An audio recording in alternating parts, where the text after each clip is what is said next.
하나님의 말씀은 사무엘상 21장 8절로 9절까지의 말씀입니다. 구약성경 446페이지에 있습니다. 한 목소리로 다 같이 봉독합니다. 다윗이 아히멜렉에게 이르되 여기 당신의 수중에 창이나 칼이 없나이까? 왕의 일이 급함으로 내가 내 칼과 무기를 가지지 못하였나이다 하니, 제사장이 이르되 내가 엘라 골짜기에서 죽인 블레셋 사람 골리앗의 칼이 보자기에 쌓여 에봇 뒤에 있으니 내가 그것을 가지려거든 가지라. 여기는 그것밖에 다른 것이 없느니라 하는지라. 다윗이 이르되 그 같은 것이 또 없나니 내게 주소서 하더라. 아멘.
할렐루야. 아멘.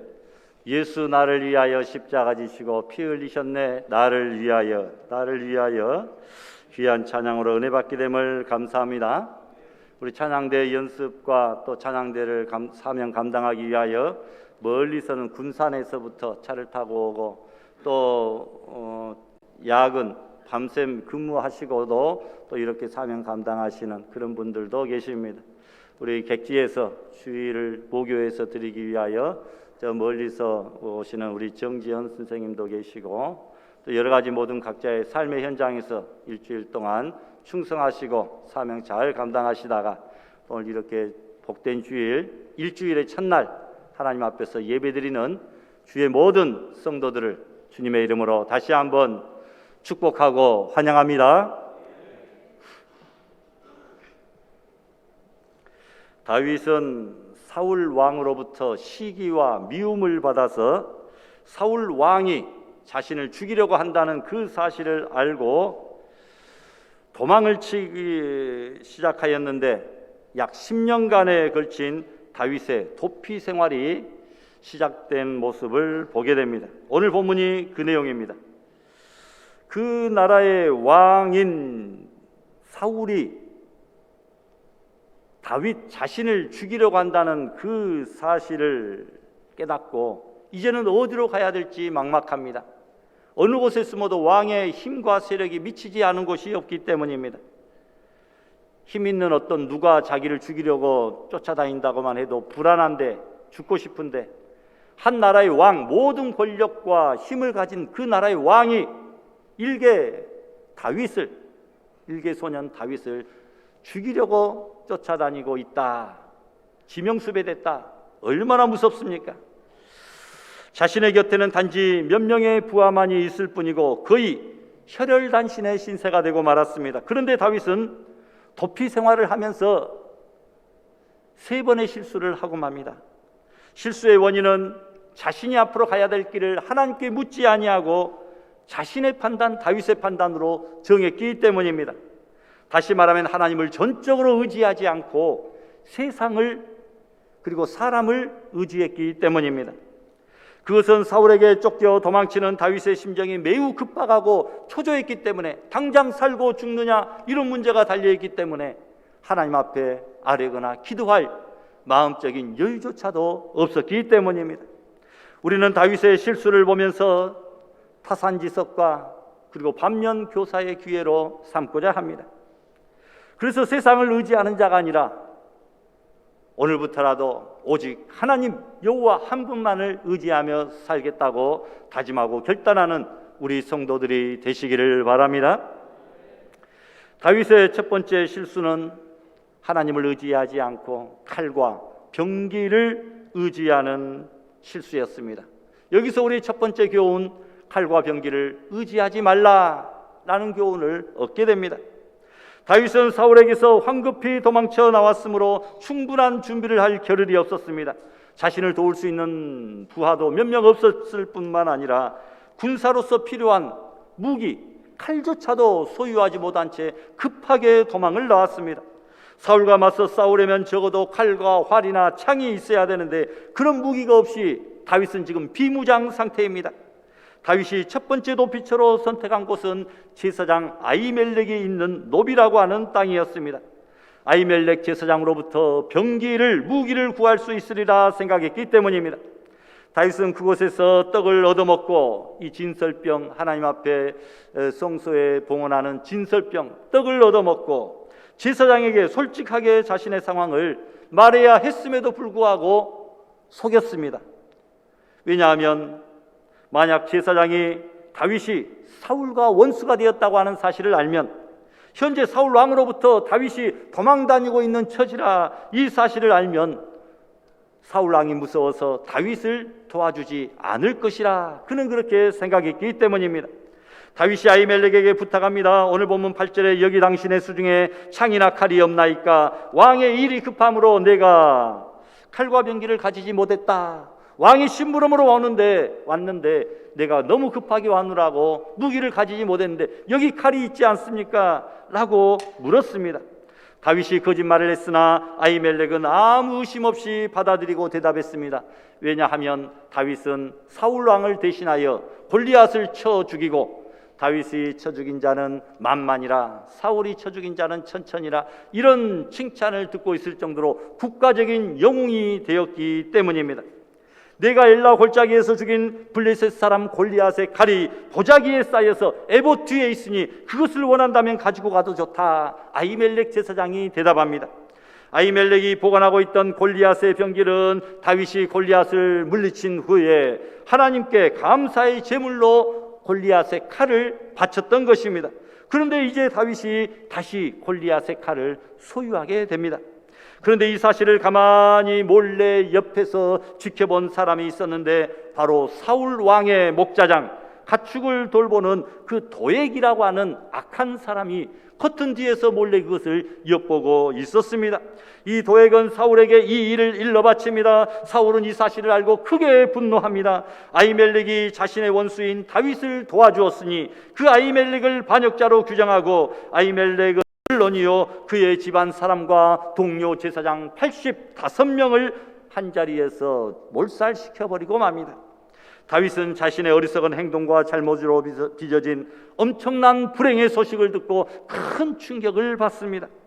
만약 다윗이 사울에게서 도망을 치면서 앞으로 어떻게 해야 될지, 어디로 가야 될지 하나님께 여쭤보았다고 한다면 이런 비극적인 일이 발생하지 않았을 것입니다. 그런데 다윗은 너무나 급한 나머지 하나님 앞에 묻지를 않았다라는 것입니다.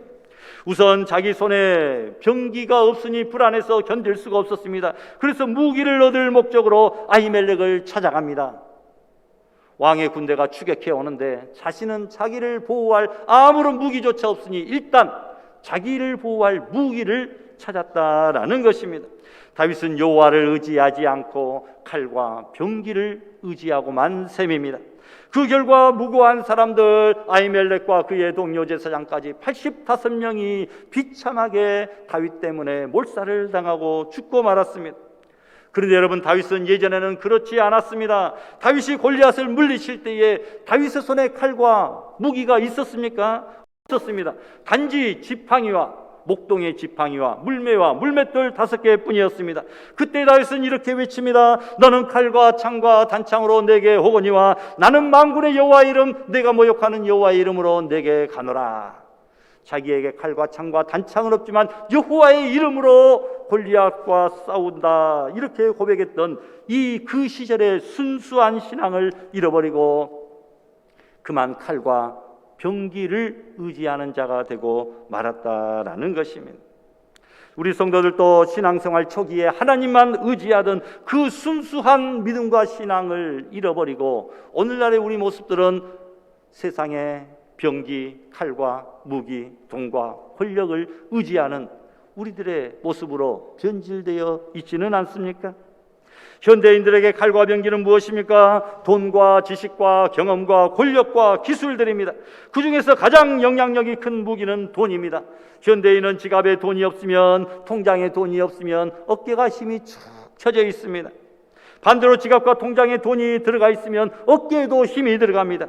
그래서 현대인은 칼과 병기가 무기가 아니라 돈과 세상의 권력이 무기가 되고 말았습니다. 그것을 더 많이 가지려고 다윗처럼 거짓말을 하기도 합니다. 여호와를 의지하기보다는 세상을 더 의지하고 세상의 권력을, 돈을 더 의지하게 됩니다. 그러면 그 결과는 어떻게 됩니까?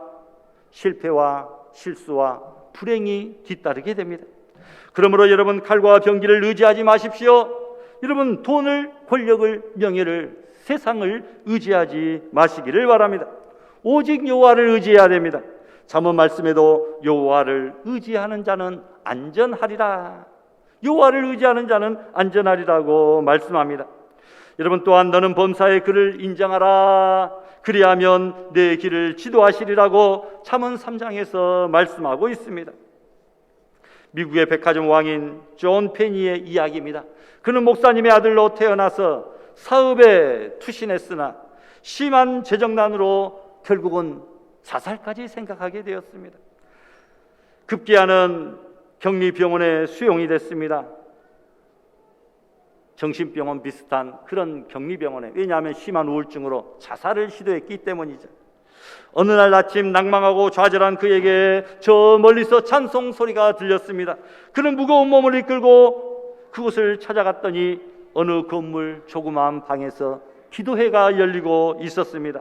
그가 뒷자리에 앉아 있을 때에 매우 친숙한 찬송, 너 근심 걱정 말아라 주 너를 도우리, 너 근심 걱정 말아라 주 너를 도우리, 이 찬양이 불리워지고 있었습니다. 그 찬송을 듣는 순간 그의 마음에서 좌절감이 사라지고 확신이 생겼습니다. 그는 주님께 외쳤습니다. 내가 지금까지 하나님을 의지하지 아니하고 세상을 의지하고 사람을 의지하고 돈을 의지했습니다. 하나님, 저는 이제 아무것도 할 수 없습니다. 저를 도와 주시옵소서 간구합니다.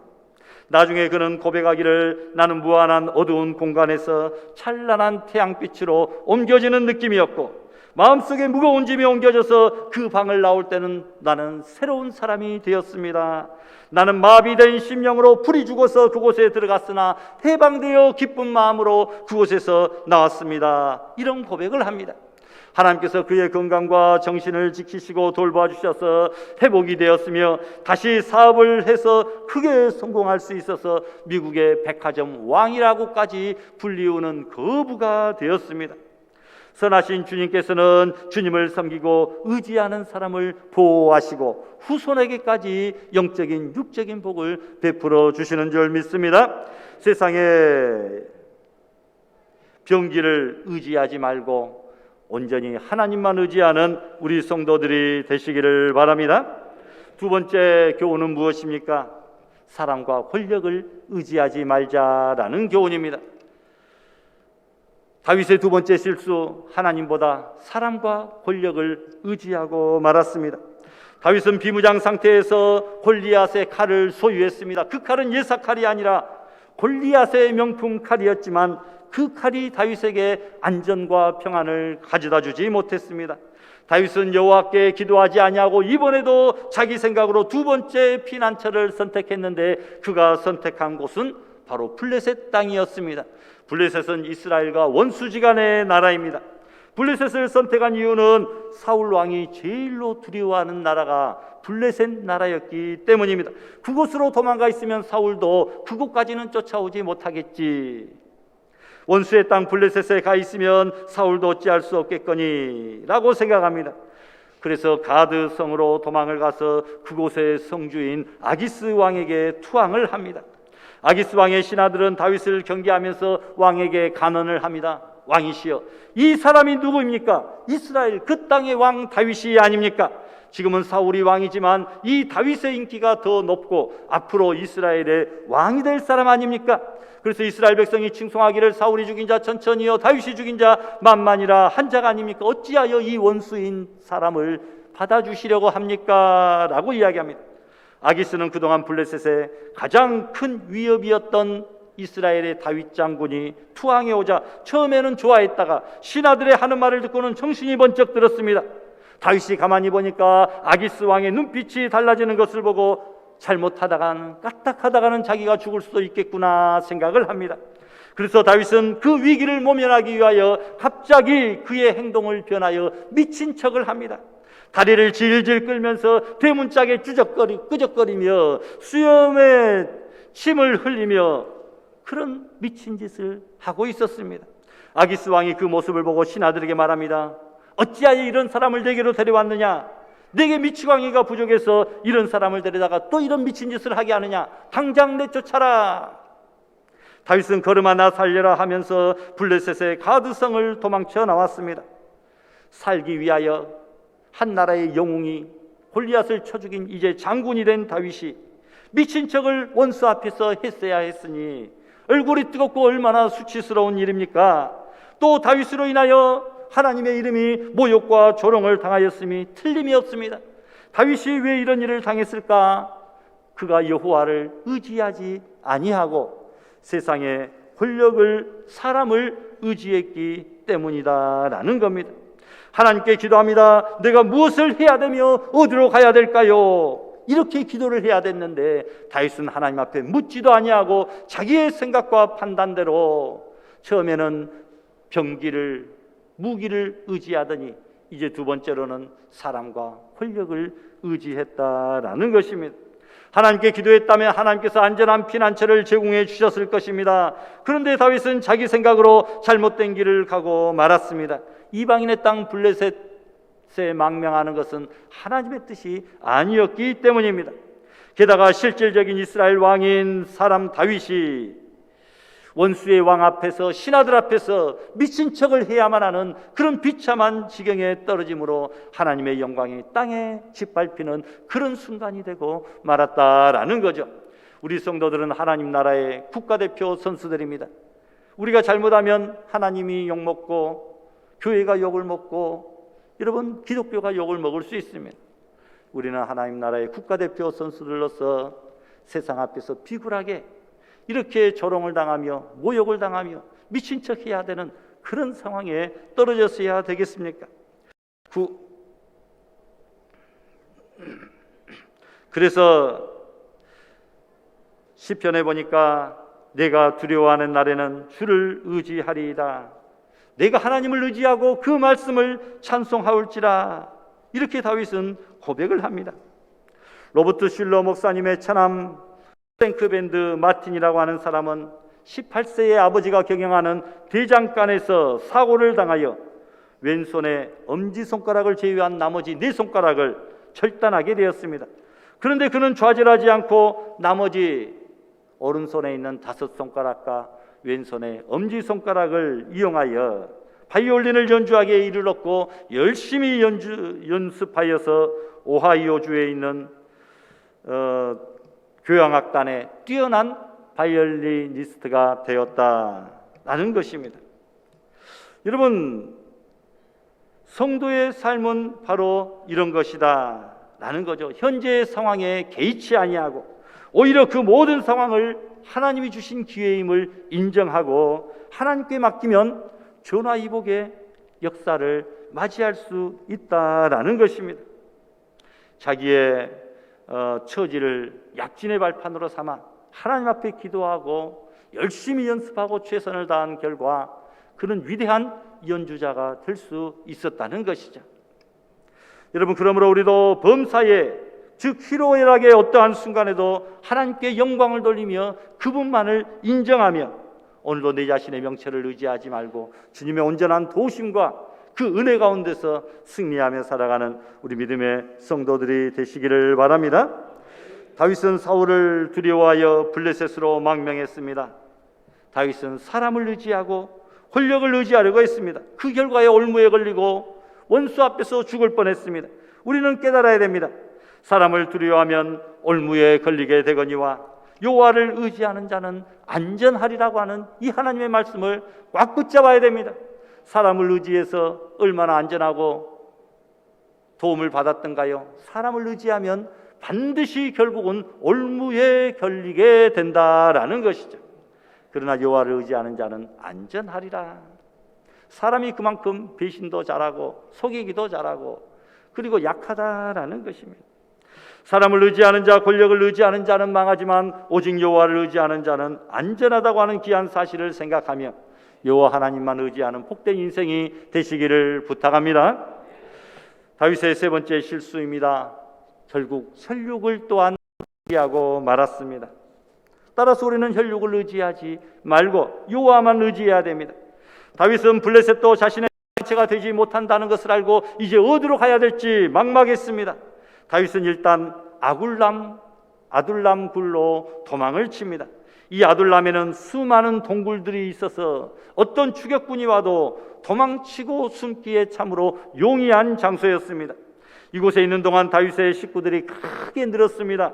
다윗이 도피 생활을 시작했다는 소식을 듣고 다윗에게 찾아와서 다윗을 추종하고 의지하는 사람들이 많이 생겼는데 우선 다윗의 부모 형제들이 사울에게 위협을 느껴서 고향을 떠나 다윗에게로 찾아옵니다. 또한 환난당한 모든 자와 빚을 지고 허덕이는 자, 마음이 원통한 자들, 억울한 자들이 다윗에게 몰려옵니다. 이들은 사울의 통치하에 핍박을 당하고 고통을 당하던 사람들이었는데 그 수가 이제 600여 명에 이르게 됩니다. 다윗은 이제 자기 혼자만의 몸이 아닙니다. 막중한 책임의 어깨가 더 무거워졌습니다. 얼마나 마음이 힘들었을까. 그런데 다윗은 하나님께 기도하지 아니하고 자신의 판단으로 세 번째 피난처를 생각해냈는데 그것은 곧 모압의 영토입니다. 다윗이 모압을 피난처로 선택한 이유가 있습니다. 모압은 다윗의 증조 할머니인 룻의 조국이기도 합니다. 혈육으로 따지면 다윗은 모압 사람들과 외가 친척들이었습니다. 다윗은 모압 왕이 다윗의 가족들을 받아들이고 보호해 주리라고 믿었습니다. 예상대로 모압 왕이 다윗 일행을 따뜻하게 영접해주고 한동안 모압 땅에서 요새를 구축하고 그곳에서 잘 지내게 되었습니다.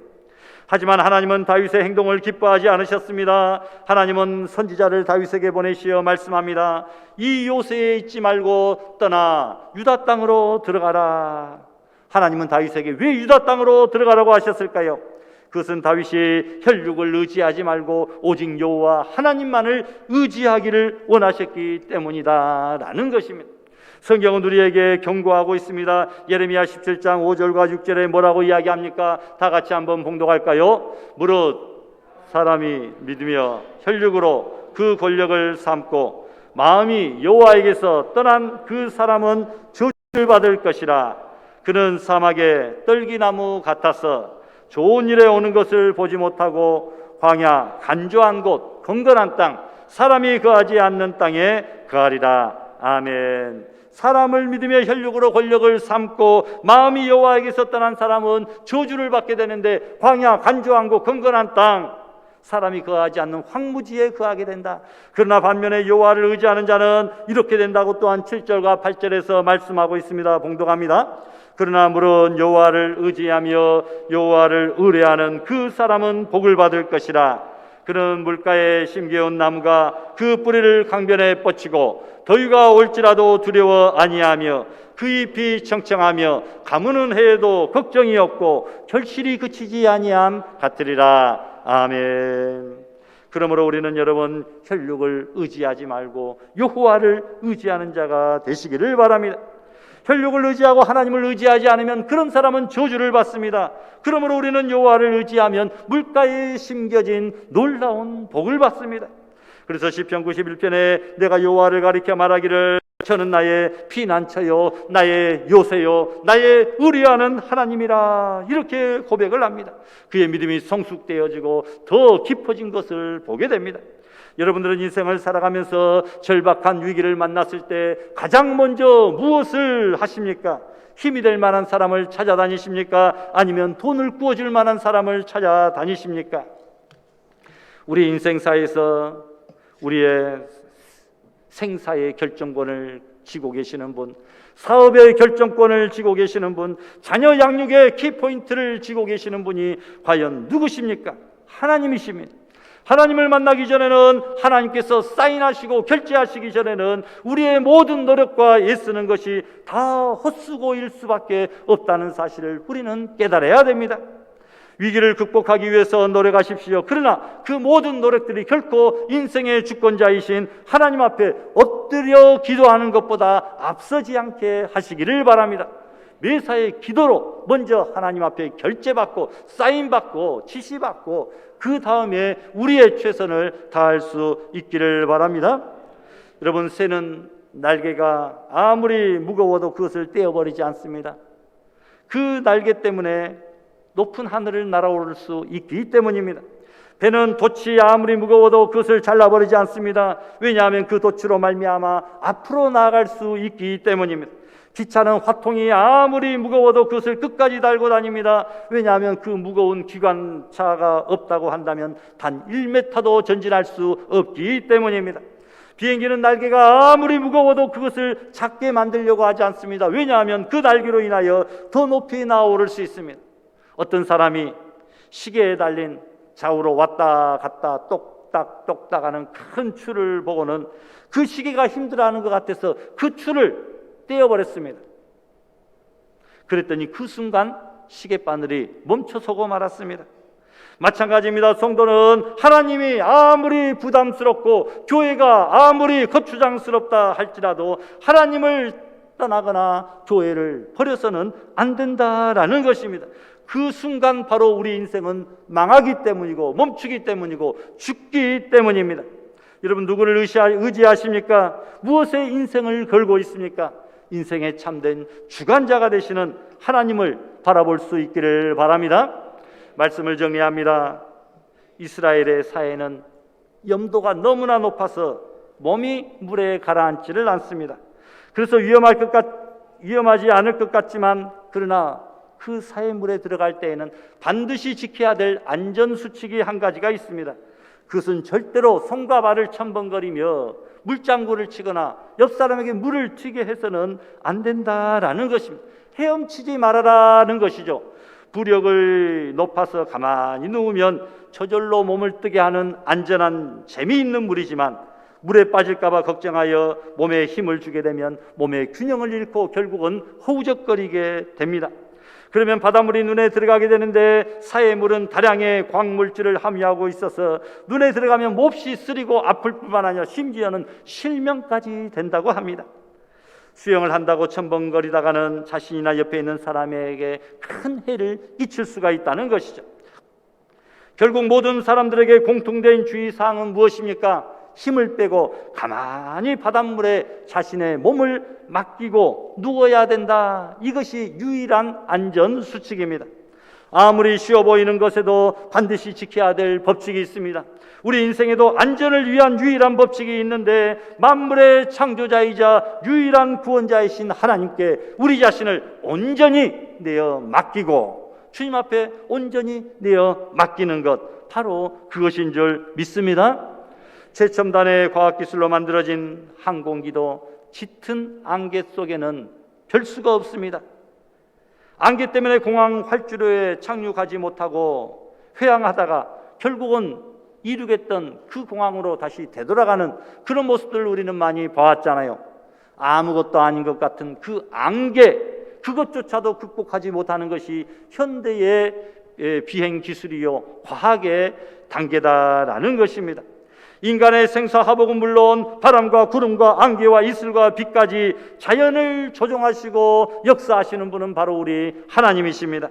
사람이 자기의 길을 계획할지라도 그 걸음을 인도하시는 분은 여호와십니다. 자기가 아무리 똑똑하고 잘나고 첨단 지능과 지식을 가졌다 할지라도 안개를 주관하시는 하나님 앞에는 꼼짝할 수 없다라는 것입니다. 따라서 하나님 앞에서 우리는 겸손해야 되고 과학을 의지하지 말고 하나님을 의지해야 됩니다. 다윗이 사울을 피해서 도망치는 10년간의 도피 생활은 세상을 의지함으로 그 결과 매우 나쁜 결과들을 초래했습니다. 다윗은 칼과 병기를 의지했고 사람과 혈육을 의지했습니다. 권력을 의지했습니다. 그 결과 그는 결과가 좋지 못하고 다른 사람들에게 큰 해를 끼치게 됩니다.